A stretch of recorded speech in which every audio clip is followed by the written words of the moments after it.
بسم اللہ الرحمن الرحیم۔ اسلامی سب سے پہلا فریضہ، بھائیو، خدا ہمیں سیدھے راستے کی ہدایت کرے اور ہر عالم میں گناہ و معصیت اور لغزش سے محفوظ رکھے۔ یاد رکھو کہ سب سے پہلا اسلامی فریضہ اصول دین کے بارے میں غور و فکر کرنا ہے کہ دلائل کے ساتھ عقیدے کی بنیاد مضبوط کی جائے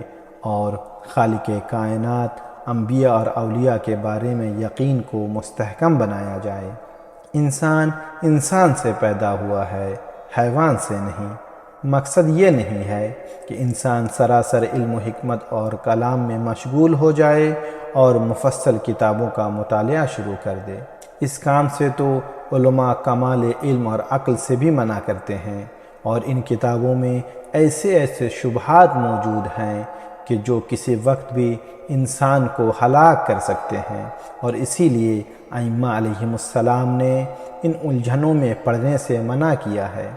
بلکہ شدت سے منع کیا ہے۔ مقصد یہ ہے کہ عقائد کی کتابوں کا مطالعہ کیا جائے اور عقیدے کو دلائل کے ذریعے مضبوط بنایا جائے۔ مثلا وجود خدا کے ثبوت کے لیے کائنات اور اس کے عجائبات کا مطالعہ کیا جائے اور سوچا جائے کہ کوئی اثر مؤثر کے بغیر نہیں پیدا ہو سکتا۔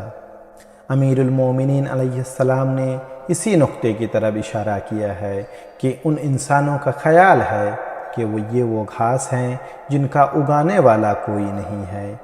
وہ صورت ہیں جن کا کوئی مصور نہیں ہے۔ انہوں نے اپنے دعویٰ کی تحقیق بھی نہیں کی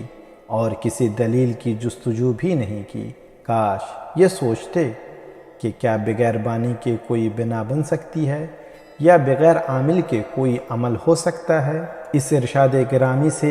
امام علیہ السلام کا مقصد یہ ہے کہ محسوسات پر قیاس کر کے ایک ایسا طریقہ استدلال رائج کیا جائے جہاں منکر کو مدعی کی صف میں کھڑا کر کے اس سے ثبوت کا مطالبہ کیا جائے اور یہ سمجھا جائے کہ جب عالم محسوسات میں کوئی شے بغیر موجد کے وجود میں نہیں آ سکتی تو عالم کے بارے میں اس کے خلاف دعویٰ کرنے والوں کی ذمہ داری ہے کہ اس کا ثبوت پیش کرے،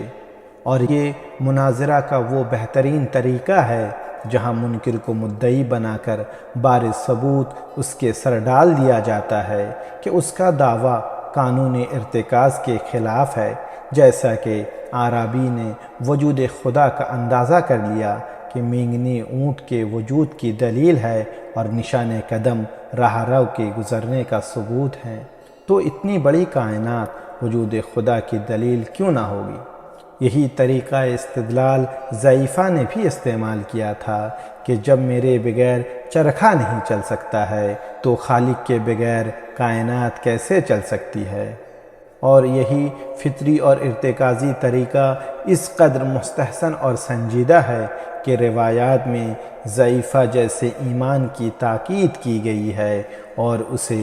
بہترین طریقہ استدلال قرار دیا گیا ہے۔